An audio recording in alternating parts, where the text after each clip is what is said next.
Hi guys, Debbie here. Welcome to my channel, or welcome back. And welcome to this video. There's going to be something a bit new for my channel. I'm starting a new series called Palettes of the Past.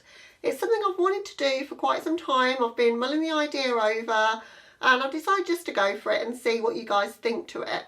Now, what am I going to do with Palettes of the Past? Well, it's as its title suggests. I'm going to be taking a palette that was quite iconic from the past that I have in my collection, and we're going to be talking about it, the history of it, what it means to me, and creating a look to inspire you with. Now, I've got a lot of palettes in my collection. I'm a massive eyeshadow palette collector. This year I'm on a no-buy, so I've got to get a bit creative with my content, but also I really want to use those things from the past because they're just sitting there gathering dust. Some of these products are awesome and they have a much longer shelf life than you might give them credit for, a lot longer than the brands would have us believe at least.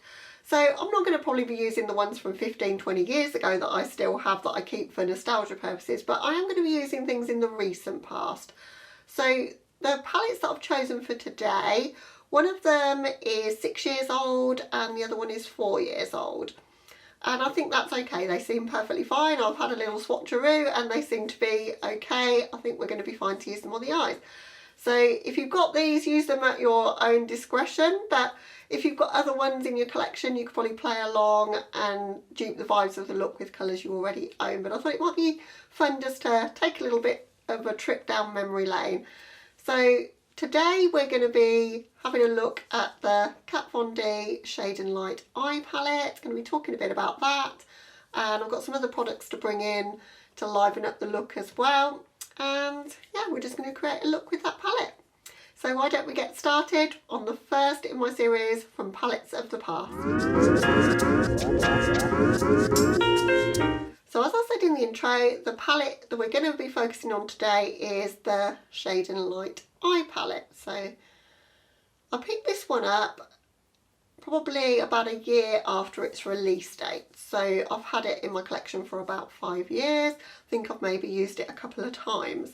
So I'll talk about why that is in a moment. But this was when Kat Von D was the Kat Von D brand and Kat Von D was the owner.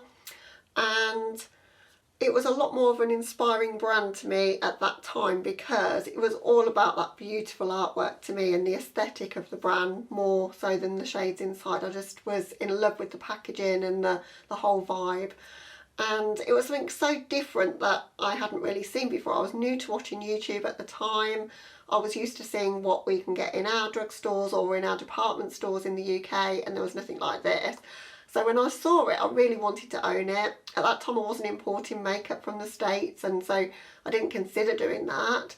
And then Debenhams picked up the contract and it enabled me to be able to pick this one up. And I picked this up online. Don't have or didn't have a big enough Debenhams in our town that stocked Kat Von D, so I got this one online. And that's the shades inside. So it was a pretty neutral palette. But I bought it because I wanted to use like that as contour, which I've used today and I've forgotten how good it is. That shade is called Lazarus and it's amazing. But this palette was laid out all matte shades but in 3 quads to make it super easy to do a neutral eye look. So you've got a warm quad, you've got a cool quad and a neutral quad. And you've got bigger pans of your transition shade to make it more user friendly, and it should have been a great idea. And it got really good reception at the time when it was released. It was being talked about on every channel at the time. The hype was so much for this palette, and I always fall for the hype. I'm terrible for that, so I just had to have it. But I quickly ran back to my Naked palette from Urban Decay because the formula of this is ultra powdery. It's super pigmented. It's the sort of formula that we're used to now, where you dip your brush to the pan, you get a lot of kick up, but it is really pigment rich. But at that time I didn't have the skill level with that, and I would just get a rain of black eyeshadow all over my face, and yeah, it wasn't good. So I put it to the back of my drawer and kind of forgot about it. But now I think my skill level has changed somewhat. I still do struggle with fallout issues at times, and I do like to do my base makeup first. So we're going to try as an experiment today, see how I get on with that one. So that, as I say, came out in 2015 and I think I picked it up in 2016. And then a couple of years after that, they brought out a kind of sister palette to that palette. Now the original palette was in cardboard. By the time they'd done this, they'd moved over to plastic packaging, and this one's the Shade and Light Eye Glimmer palette. Still really beautiful though, it's got like the raised lettering there, but now in plastic packaging. And at the time they did that, they also transferred their contour palette, because they had a Shade and Light kind of contour face palette as well in the cardboard. They transitioned that over to the plastic, and also with refillable pans, which you can still get under the KVD Vegan Beauty line today. And as I said before, I just preferred the brand so much more when they were Kat Von D. I just think it's a bit strange what they've done with the brand now. They've kind of kept some of the aesthetics, but it's just not as good somehow, and it's such a shame to see what's happened really. I've got a lot of Kat Von D in my collection, and I just want to get some use out of it. So in this palette you had 3 transition shades, but they were satins, and then all of these set out the same really, so you've got warm, cool and neutral, but they've got like a glimmery sort of formula. So I don't know, it's hard to explain the formula. It's not really a shimmer shade, it's not really one of these mattes with sparkle like the sequin shadows of today. It's kind of like a satin with a little bit of sparkle in it. But we're going to use that anyway. I've never used this one. I got it in the sale. I took a trip to Birmingham, which is the nearest big city to me, about an hour train ride away, and went to the counter for Kat Von D in Debenhams, and I was just enthralled, because to be able to actually swatch these products and see them real was just such a treat. And I bought a lot of the Studded Kiss lipsticks on that trip, and treated myself to this because it was in the sale, because it wasn't very well received at all. I don't think people liked the formula that much. It kind of disappeared very quickly from the stands, and yeah, I just managed to pick it up, and as I say, I've never used it, so we're going to use it in this video. Also, at the time when the original Shade and Light Eye palette was released, these little pots of goodness came out as well. These are the Metal Crush shadows, and these were such a great formula at the time. And this one in particular, this is the shade Thunderstruck.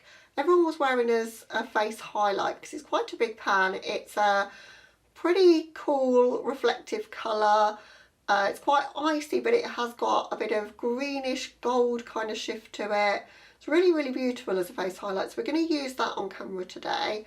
And then also, because I love that one so much, I decided I was going to start collecting all of the other Metal Crush shadows, but by then it was too late and they were being discontinued. So I've got one more. I've got this one, which is called Paranoid, and it's a beautiful blue shade. Don't hear me say that too often because I'm not a blue eyeshadow fan, but there's something really cool about this shade. It's very pigment rich. It's not got shimmer in it or sparkle in it as such, but it's a super intense kind of shade. So as soon as you swatch it, the swatch will go on for days, and it's an unusual shade of blue. Really, really good formula in these, and I was sad I couldn't get more of them. Now, I think there's about 8 or 9 in the range initially.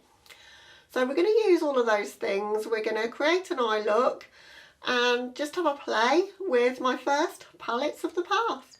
Okay guys, I've scooched you in. It is about 4 or 5 hours later. Filmed the intro before work. It's now my lunchtime, so I'm going to continue and do the look. Hopefully the settings are still all the same. I'm going to go in and prime just using the MAC Paisley paint pot as I normally do. And then I'm going to use tape for this look because A, it will catch some of the fallout, and B, we should be able to get a nice big wing with shadow with it, which is what I'm hoping to do for this look. This is the most pan I've ever achieved on a product ever, so you can see how much I like this as an eyeshadow primer.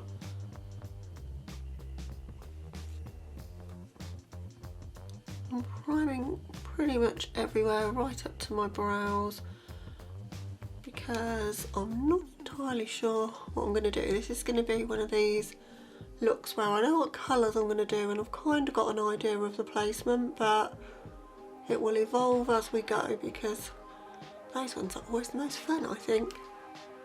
Still not bought any of those eyeshadow tapes that I really could do with because I don't like putting tape on my skin and pulling it off again, but I've taken some of the tack off the the back of this tape, so hopefully that will help matters. And then hopefully it'll catch some of that fallout and we'll be able to just brush it away off of the tape. So I'm going to go in with the black, a bold decision, but I'm going to start with the black and start building up some intensity in the outer corner. And I'm sticking pretty much in this quad, to be honest, today. So yeah, that's where we're going to start. So I've got a Spectrum A12, but it really doesn't matter what brush. I just wanted something that I can pack and blend with pretty much at the same time. And as I say, I want to make this a pretty dramatic winged out kind of look, so using the tape as my guide so I get a nice straight line there and don't have to worry about the underneath of the look as such and only have to worry about the top. This doesn't have nearly as much fallout as I thought it did. I think when I used it before, I used to swirl my brush because I was only ever really used to using drugstore eyeshadows or Urban Decay eyeshadows, both of which needed quite a bit of dipping and swirling to get the pigment from. This is a pretty impressive pigmented black. I am these days just pressing to the pan and then pressing to my eyes, so and using sort of a packing motion. I mean, I am getting a little bit of fallout, but nothing too crazy. I'm going to take this wing pretty dramatic and further than my natural brow line here, so we're building that up at sort of light strokes as I get out towards my hairline so that the line gets thinner as we get to that point.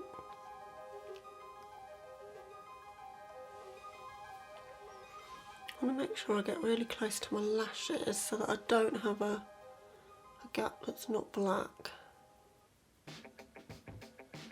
Now, taking a brush with no additional product, I just want to start softening the top of that line a little bit. So we've almost got a smoky wing liner going on.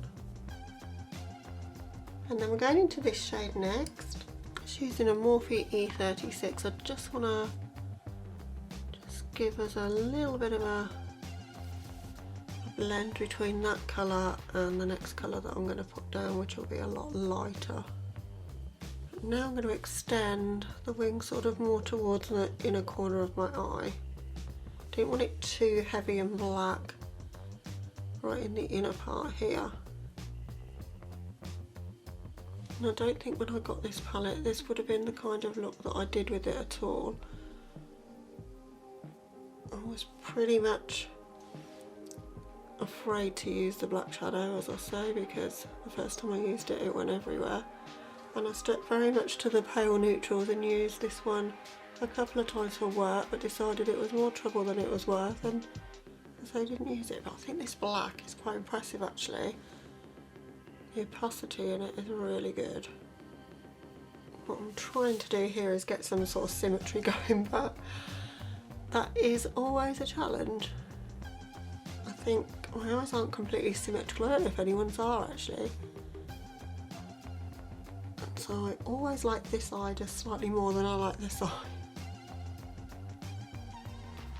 So I'm going to incorporate this blue shade. I just want a little bit, just on the remaining part of my lid there. Don't want to have too much of the blue, but just a hint really. As I say, it's not the most shimmery shadow in the world, but it's a really special colour. So I'm just going to put that just on that part of my lid where we've got no shadow at the moment, so that I can get to that part. I might need to just move my eye down, because I do not want to go too high up with that shade. It's just when I close my eyes, just a flash of blue to be showing really.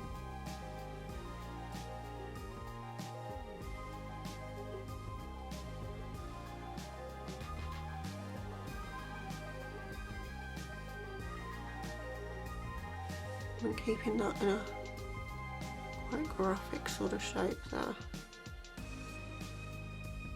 because it is a bit more of a satin shade. So when you want to do perhaps an all matte look, you're not looking for a shimmer that you can see from space, satins can be your friend, I think, because they're a bit more precise and a lot more forgiving on the age of eyes of mine as well.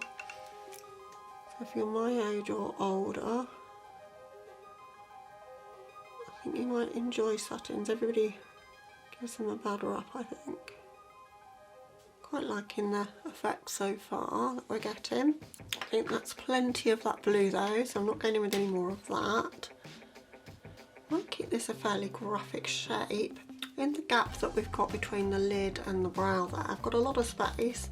I think I may as well do something with it. So I think I'm going to use this sparkly shade from the Shade and Light Glimmer palette.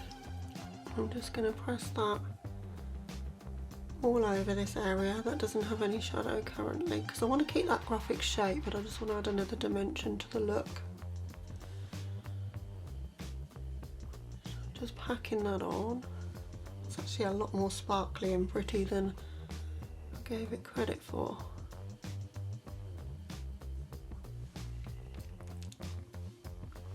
It's funny how things you've never tried can really surprise you. I'm going to just tap a little bit of the sparkly black over the lower part of this wing, so a bit nearer to where my lashes are. I don't know if it'll make any difference, but you can't really see the sparkles in that. Just thought you might be able to see just a faint hint of sparkles, but these sort of shades with the sparkles in never really deliver on the promise, do they? Okay, so I'm going to remove the tape so I can do the lower lash line.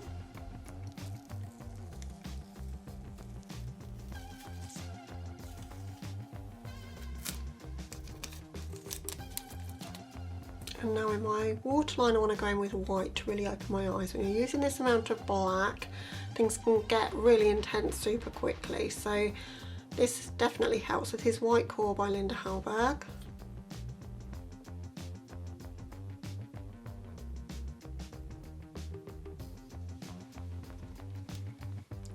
And that's totally opened up my eyes and changed them.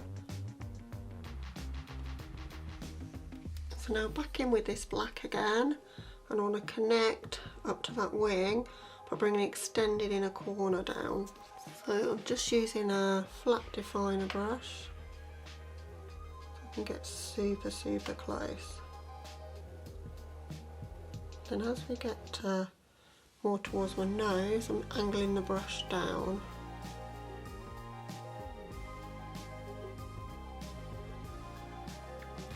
We've given ourselves a little teardrop effect in the tear duct there.